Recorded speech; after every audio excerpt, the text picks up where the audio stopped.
Abrimos una nueva edición de Café Financiero con toda la información necesaria para manejar mejor tu dinero. Hoy vamos a brindar información para todos aquellos que buscan la mayor protección para su automóvil. ¿Cuál es la oferta de seguros contra todo riesgo que existe en nuestro mercado? Vamos a repasar lo sucedido en los mercados de capitales y en el último bloque vamos a analizar las principales noticias económicas de estos últimos días con la visita del economista Fabio Rodríguez. Quédate con nosotros. Tras el siguiente intervalo vamos a regresar con todos estos temas y vamos a responder, como siempre hacemos, a todas tus inquietudes.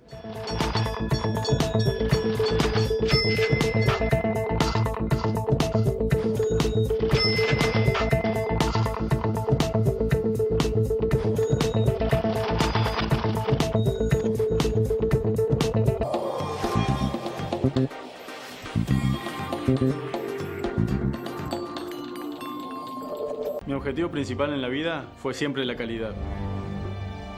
Para lograr crecer hay que saber adaptarse. Uno tiene que estar comprometido en la sociedad en la que vive. Con Río Uruguay Seguros compartimos el mismo objetivo, ser los mejores siempre. Colón, compañía de seguros. Presentamos el nuevo seguro de hogar Multitarget. La vida está cambiando, los seguros también.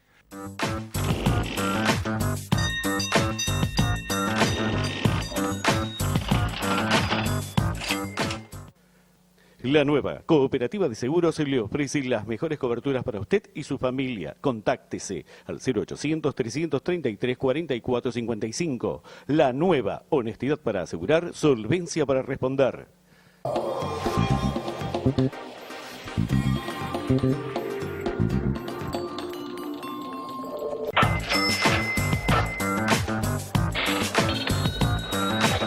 Estamos aquí con la presencia de Santiago Chilala, también está como siempre Yamila Escala y nos acompaña en esta oportunidad Miguel Cielonca para repasar lo sucedido en los mercados de capitales en estos últimos días. ¿Qué tal? ¿Cómo andan? Muy bien, ¿cómo les va a ustedes? Gracias por estar aquí una vez más. Bueno, vamos a arrancar, tenemos mucha información como siempre, vamos con todo lo que tenemos para hoy. Vamos a comenzar hablando de las reservas internacionales del Banco Central que en estos días superaron los 50.000 millones de dólares y se ubicaron en su nivel más alto desde el 2011. Y si bien, Santi, no se puede decir que este es un dato negativo, hay que distinguirlo claramente de lo que sucedía en aquella época, ¿no? En ese momento, en el 2011, el saldo de las reservas internacionales del Banco Central ha resultado en un intercambio positivo de la Argentina con el resto del mundo, ¿no? Todos los años Argentina le vendía más al mundo de lo que le compraba. En esta ocasión, hoy en la actualidad, es el fruto del endeudamiento. Y no solo eso, ¿no? Hay que decir que el desequilibrio hoy, la Argentina hoy tiene un desequilibrio con el resto del mundo importante que está quedando, ¿no? De alguna manera disimulado por este ingreso de dólares financieros, ¿no? Sí, Ale, es, como decís, fruto del endeudamiento y también del blanqueo de capitales. Hubo una avalancha de dólares, fruto también de este sinceramiento fiscal que lanzó la FIP, que hizo, como decías, que las reservas superen por primera vez en 6 años los 50.000 millones de dólares. Sin embargo, hay un mérito, también hay que decir, del Banco Central, y es que hasta hace muy poco era un termómetro a seguir día a día. ¿Qué pasaba con las reservas? Si perforaban el piso, hablamos del piso de los 30.000 millones, hace menos de un año. Desde entonces las reservas más que se han duplicado, sin contar que el Banco Central fue pagando deuda con bancos privados que tenía, que había heredado, fue pagando deuda con el Banco de Basilea, es decir, fue cancelando pasivos y a pesar de eso las reservas han tenido una suba muy importante. Como bien dijo, ¿no?, el presidente del Banco Central, Sturzenegger, él se había olvidado de ese termómetro que eran las reservas para focalizarse en la inflación. Eso con respecto al mérito. La contrapartida, ¿cuál es, Ale? Que a pesar de una devaluación del 50%, de una inflación que el año pasado seguramente superó el 40%, si uno toma en cuenta otros factores, todavía los economistas siguen hablando de atraso cambiario, es decir, el dólar sigue siendo un problema para la Argentina. Sí, vamos a seguir hablando de todos estos temas a lo largo del programa, pero ahora vamos a brindar información para todos aquellos que buscan la mayor protección para su vehículo, cuál es la oferta de seguros contra todo riesgo que existe en nuestro mercado. Es así, porque si uno quiere estar cubierto contra la mayor cantidad de riesgos posible, es que acude entonces a un seguro contra todo riesgo. Ahora bien, esto implica un costo, implica una cuenta que uno tiene que hacer a la hora de elegir su seguro, una cuenta que va en realidad en una negociación interna, porque ustedes saben que está el concepto de franquicia, ese monto a partir del cual se empieza a hacer cargo la aseguradora. Si el daño que uno tiene en su auto no supera el valor de la franquicia, se hace cargo uno. Entonces es muy importante este valor porque va a determinar directamente el precio que nosotros paguemos mes a mes por ese seguro. Vamos entonces con, dentro del ejemplo, dos opciones, ¿sí? Para lo que es, por ejemplo, un Gol Trendline 5 puertas valuado en 230.000 pesos en este momento en el mercado, si nosotros queremos lo más completo, la franquicia es 0. Bueno, Rivadavia ofrece esta opción, atención, a un costo de 2.800 pesos por mes para, como les decíamos, un Gol.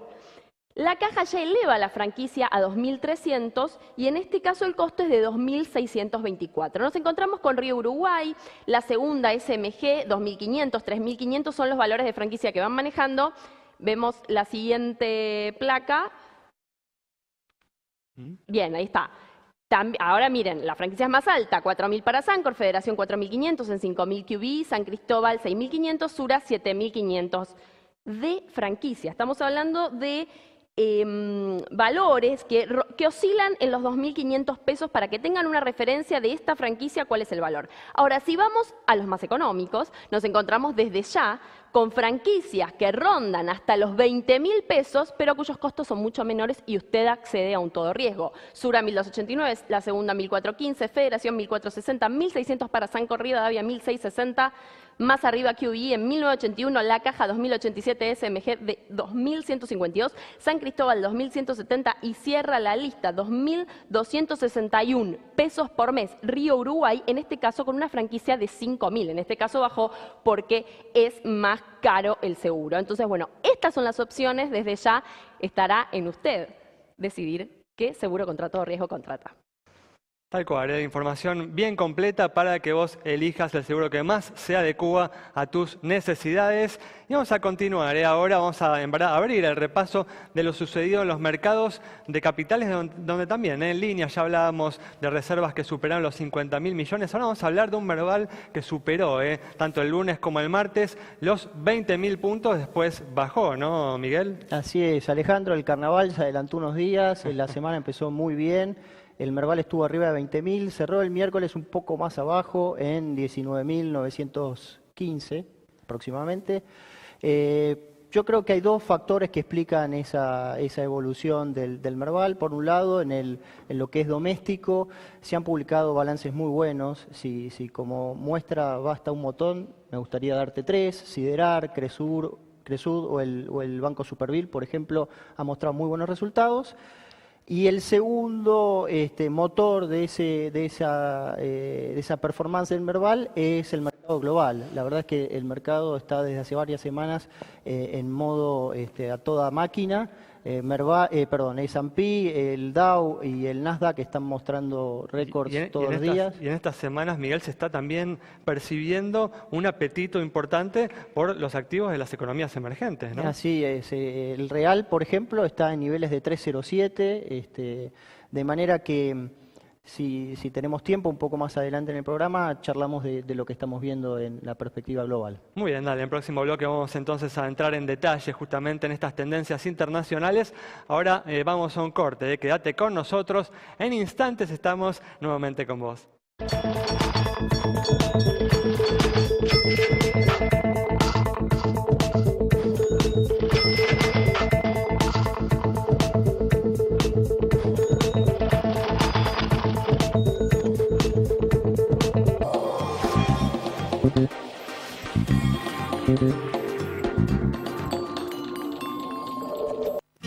Estar seguro es una elección. Auto, moto, hogar, praxis médica, accidentes personales. Triunfo Seguros, la mejor opción en todo el país.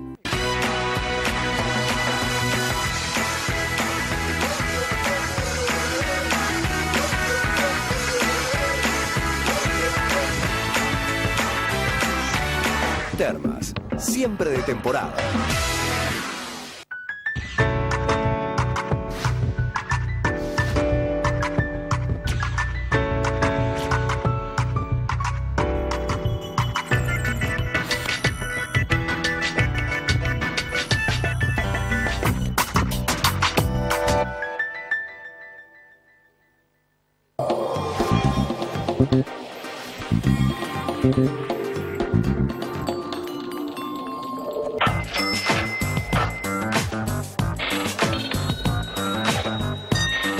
Bueno, estamos de regreso y como siempre vamos a comenzar este bloque respondiendo a algunas consultas sobre la situación de las entidades bancarias con algún dato, alguna noticia adicional. Y mientras vemos números en pantalla de las principales entidades financieras, les cuento que el gobierno finalmente ha comenzado con esta baja de aranceles para productos de índole informática. Van a bajar los precios, pero también hay 400 personas que ya han quedado sin empleo, así que sería bueno que a diferencia de otras ocasiones haya una política de reinserción para esas familias que han quedado sin trabajo. Como todos saben, el dólar cayó en lo que va de este 2017. Las colocaciones de deuda de la nación y las provincias, el blanqueo de capitales y las atractivas tasas de interés en pesos vienen generando una abultada oferta de la divisa que hace que el precio de la misma se mantenga por debajo del que comenzó el año. Agustina Bassi conversó con el público sobre este tema.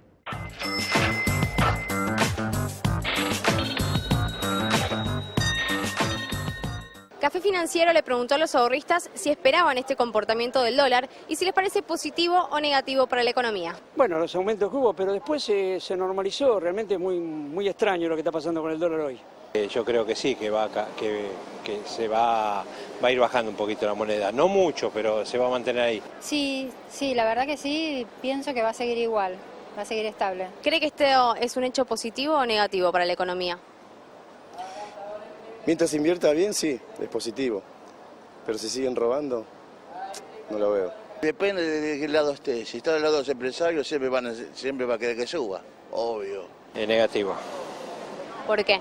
Y porque el turismo no le conviene, porque el dólar estando más alto le conviene más y gastaría más. Entonces, ¿no cree que vaya a pegar un salto importante en algún momento del año el dólar? No creo.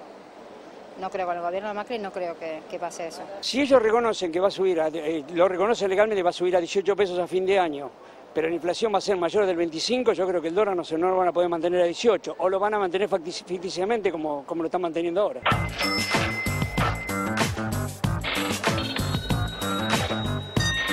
Un panorama que habíamos anticipado que favorece el desempeño de la economía en este 2017 y por ende las posibilidades electorales del gobierno, pero que genera dudas respecto al futuro, ya que daña las perspectivas de los productores argentinos que compiten en el mundo. Sí, Ale, y tener en cuenta que en el tema del dólar hay un fenómeno regional. Basta recordar que en Brasil el real volvió a los 3 reales por dólar cuando ya había llegado hasta 4, hasta hace algunos pocos meses. Hoy hablando justamente de este contexto regional y también de lo que sucede a nivel internacional, habíamos prometido, Miguel, que íbamos a completar el análisis que habíamos iniciado en el bloque anterior. Claro, como mencionamos, los mercados globales están en un modo a toda máquina. El S&P, el Dow y el Nasdaq vienen marcando récords simultáneamente hace varias jornadas. A los norteamericanos les encantan las estadísticas. El Dow, sabes que al día de hoy acaba de marcar el récord histórico de jornadas positivas consecutivas que había desde el año 1987, después del el lunes negro en octubre de 1987, que fue una caída estrepitosa de las bolsas. ¿Qué es lo que está pasando? Los mercados, si tuviéramos que explicarlos con 2 palabras, esas 2 palabras serían codicia y pánico. Son como 2 lamparitas cuando se prende la lamparita de codicia, que es lo que está pasando ahora. Contra viento y marea, todo el mundo entra en una sensación de euforia. Y eso es hoy porque el mercado está esperando una baja de impuestos en Estados Unidos y eso es política fiscal expansiva. Bueno, no sabemos en qué momento se puede prender la lamparita de pánico. Eso puede ser Europa, o ¿no? Francia, que había elecciones, o Grecia, o eventualmente una suba de tasas de interés abrupta, pero... Hay que marcar igual, Miguel, una diferencia, ¿no? Porque los mercados accionarios norteamericanos vienen positivos desde la victoria de Trump. Sin embargo, las economías emergentes habían caído, no había habido una reversión del flujo de capitales luego de la victoria de Trump, que cambió, se modificó, ¿no? Sí, definitivamente. A partir de finales de enero aproximadamente. Definitivamente, ¿no? Lo que ocurrió es que post-Trump, de manera inmediata, se esperaba una suba de tasas mucho más rápida y eso le pega a los emergentes. Hoy se está dando una suba de acciones por mejor desempeño esperado en Estados Unidos que no viene todavía acompañada de suba de tasas, al menos desde la comparación post-Trump. De manera que, bueno, variables a seguir, qué es lo que hace la Fed y obviamente cómo sigue la psicología del mercado. Muy bien, perfecto. Bueno, vamos a completar, como hacemos siempre, este bloque respondiendo sobre la situación de una compañía de seguros. Sí, de aprobación y escándalo. ¿De qué hablo? De la ley de reforma de riesgos del trabajo que finalmente tuvo el sello final, y escándalo va a ser si este año no bajan los juicios laborales, que fue para eso que en gran parte se está diseñando y bueno, acaba en los últimos días de obtener la aprobación final esta ley. Veremos lo que sucede. La industria aseguradora completamente en alerta de estos números, y los números que nosotros les damos, sí, los de las aseguradoras que ustedes nos consultan. ¿En dónde? En @Café Financiero, en Twitter, en Facebook también. Café Financiero, nos escriben y les respondemos. Sí, un paso importante del gobierno. Esperemos que tenga los resultados que se están buscando en materia de reducción de los costos laborales. Cerramos así este bloque. Quédate con nosotros. Al regreso vamos a estar analizando las principales noticias económicas de estos últimos días con la compañía de Fabio Rodríguez.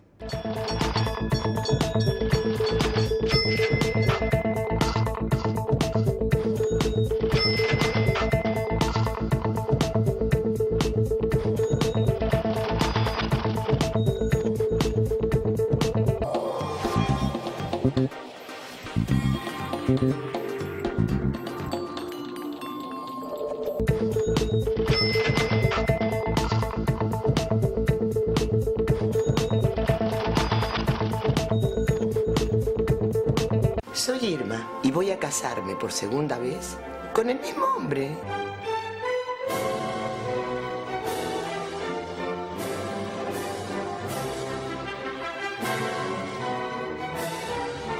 Te amo como el primer día. El compromiso de que sea para siempre. La Perseverancia Seguros. Desde 1905, su compañía de confianza.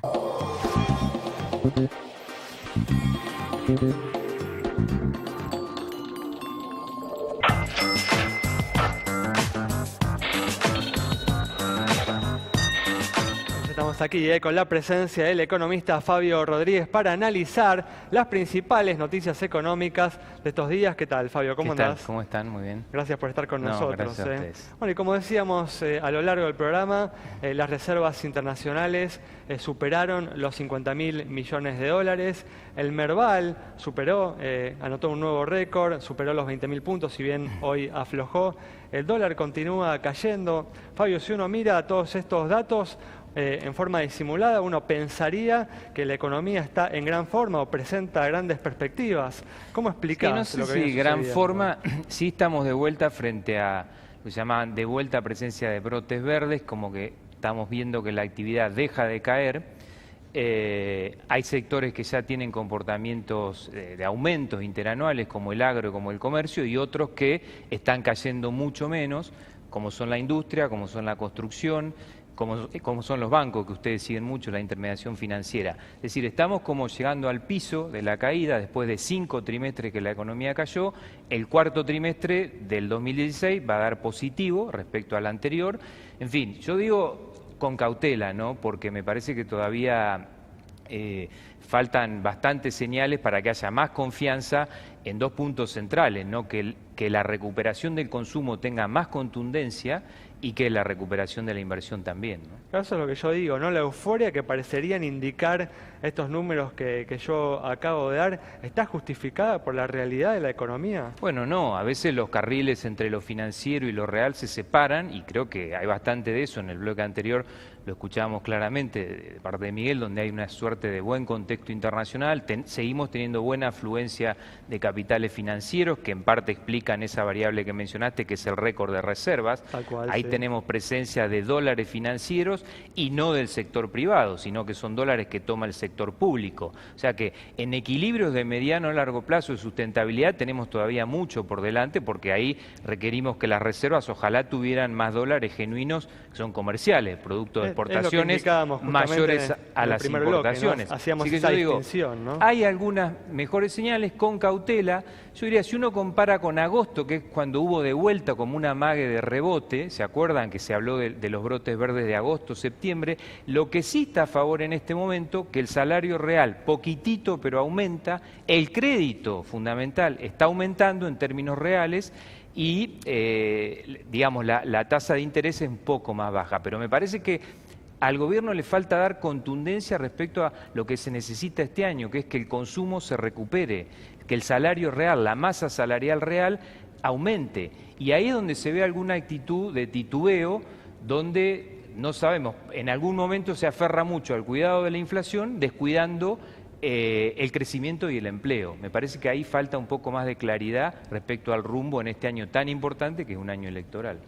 Cuando asumió el gobierno y se levantó el cepo cambiario y bueno, asumió un gobierno más amigable con los mercados, parecían que iban a llover inversiones, se prometían una lluvia de inversiones, sobre todo en el sector productivo. Y finalmente no llegaron esas inversiones. Ahora está justamente el presidente en España buscando inversiones. ¿Qué es lo que hace falta, Fabio, para que lleguen finalmente inversiones externas? Bueno, yo creo que hubo esto que decíamos. Efectivamente, eso fue un exceso de optimismo respecto a que se cambiaban algunas reglas de juego y llovían o nos inundaban inversiones. Eso no pasó. El mundo cambió también de golpe hacia una situación mucho más defensiva, donde me parece que las señales son de la primera economía del mundo, no salgan a invertir afuera, inviertan adentro porque los estamos mirando.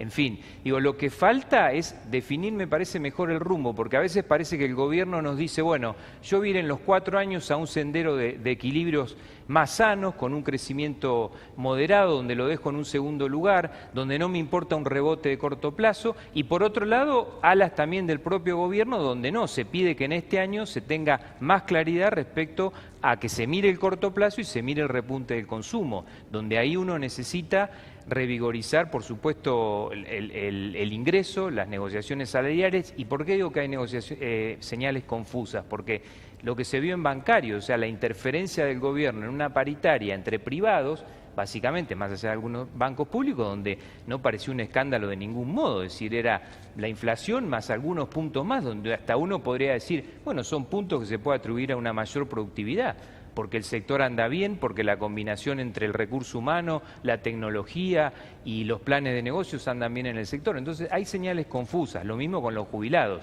donde uno dice, después de una gran reparación histórica se trata de traer 3.000 o 4.000 millones de pesos, que obviamente se los sacaban también al consumo, ¿no? El gobierno hoy específicamente pareció intentar enfatizar justamente la primera de estas áreas que vos indicás, ¿no? Justamente al señalar, al ratificar, ¿no?, el objetivo de déficit fiscal para este año, también pronosticar, ¿no?, un objetivo de déficit bastante ambicioso para los años por venir. ¿Crees que esto puede tener algún efecto justamente en la llegada de inversiones, como te preguntaba Santiago? Sí, no, me parece que esa señal va mucho más para asegurarse todavía la llegada de financiamiento. Es decir, un poco de dar mayor transparencia a la conducta fiscal para que no se asusten los inversores y nos sigan financiando como nos están financiando en esta transición. Pero digo, la falta de señales de contundencia para la inversión real tienen que ver con esto de rumbo y también con algo que mencionaron, que es estamos en una situación de atraso cambiario que preocupa, presión impositiva que todavía es alta y cierta incertidumbre respecto a lo político. Entonces, con esos tres componentes es difícil pensar en un aluvión o en una recuperación de la inversión real importante, ¿no? Decías, el gobierno se metió en un acuerdo entre privados, ¿no? Eso por un lado, pero por otra parte es difícil, ¿no? Darle a los estatales un aumento de 24, 25% si uno quiere bajar el déficit, ¿no? Y los sindicatos pelean entre ellos. ¿Cómo hacen los de ATE para decir, mira, los bancarios consiguieron 25 y nosotros nos conformamos con 18? Y al mismo tiempo te agrego algo más, ¿cómo haces para darle 25 o 26% de aumento a los estatales y cumplir la meta del 17%, quizás demasiado ambiciosa? Ahí está el punto, Santiago. Yo creo que para mí el error ahí es empecinarse de alguna manera en un esquema de metas de inflación, como se quiso hacer demasiado apresuradamente y con metas muy rígidas, porque hacer un tótem del 17% me parece un error, porque si uno viene de un año de mucha inflación y recesión y vamos a ir un año de reactivación, aunque sea suave y menos inflación, ya es algo positivo. Pero, digo, no pasa nada si la inflación no es 17 y es 22, o 21 o 19. Me parece que ahí hay que darle más flexibilidad para que se acomoden las variables, sí en un sendero nominal descendente, pero sin la rigidez de que predomine un número fijo como es el 17. Por otro lado... Igual, Fabio, para vos, si después de haber planteado esta meta con tanta insistencia, ahora este año no se cumple con ella. Bueno, es que justamente me animo a decir que el 90 y pico % de probabilidad es que no se cumpla. ¿Por qué? Ayer lo advirtió un propio comunicado de la Autoridad Monetaria, donde ya preocupan de vuelta el sendero que hay de aumentos de precios desregulados. Indudablemente. Si uno ve, y si se cumplen todos los aumentos que están pautados en el primer semestre del 2017, la inflación anualizada está dando 27%. Eso quiere decir que el resto de los bienes tienen que aumentar 11 todo el año. Eso prácticamente no tiene credibilidad. Entonces me parece que aferrarse de nuevo tanto a eso, sujetar todas las paritarias a un número tan rígido, quedando lejos a veces entre las puntas que se negocian, parece que es un problema. Respecto a lo que decía Santiago, parece que el gobierno está bien que plantee que la realidad del sector público es distinta a la del sector privado. De ahí a interferir o a tratar de trabar paritarias en el sector privado, parece que es un error, ¿no?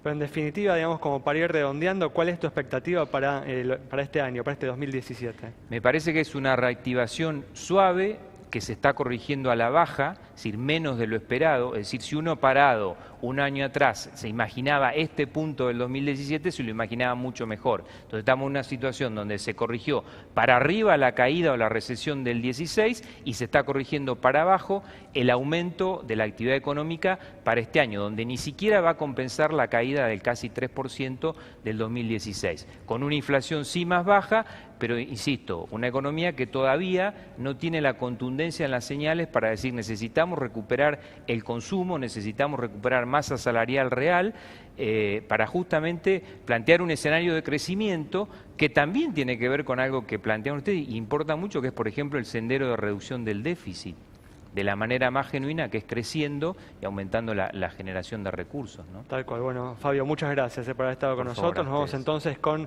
estas reflexiones del economista Fabio Rodríguez sobre las dificultades que plantea este 2017, en el que se espera un crecimiento, pero tal vez menor al esperado en un principio. Nos reencontramos el viernes a las 20 horas aquí en Metro.